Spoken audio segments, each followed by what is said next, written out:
Are you looking for a quick and easy quilting project? Why not try these table runners? I've used the coordinating fabrics in these pre-cuts to help with the fabric selection, but you can shop for your own fabrics or use leftovers from your scraps. Beginners will like this project because it requires minimal quilting skills and it can be completed in an afternoon. If you decide you like putting these blocks together, it's easy to move from the 3-block runner to a whole quilt. If using pre-cuts, you'll need 3 10-inch squares or layer cakes and 3 5-inch squares, aka charm packs. Cut each 10-inch square into 3 3-inch strips.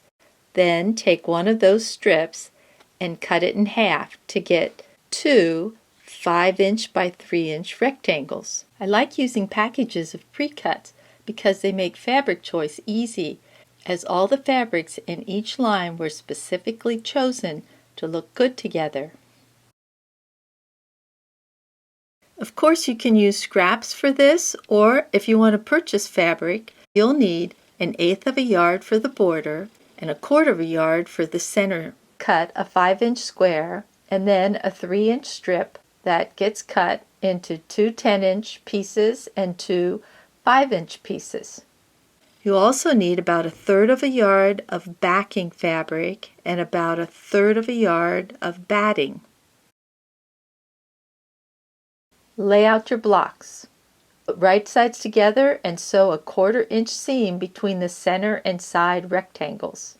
Press to the outer rectangles. Repeat this process on the other side. Then sew the longer rectangles to the center section.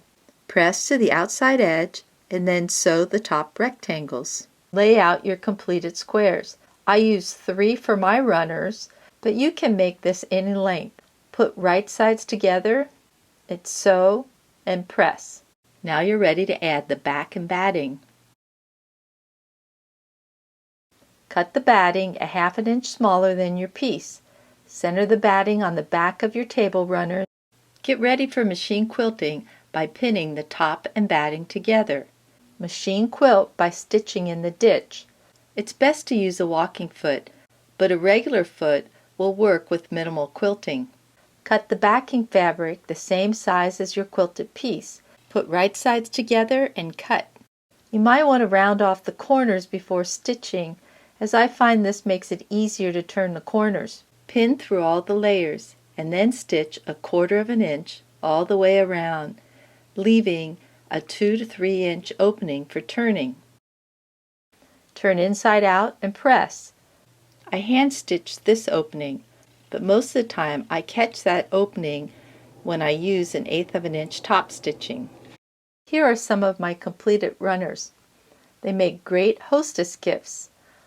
Hope you decide to sew one up. We would love to see your completed project. Please send us a photo and we'll post it on our site. Thanks for visiting LearnHowToQuilt.com. Please press the like button and share our videos with your friends. If you'd like to learn how to put together a larger quilt, check out our quilt classes and beginner basics sections at LearnHowToQuilt.com.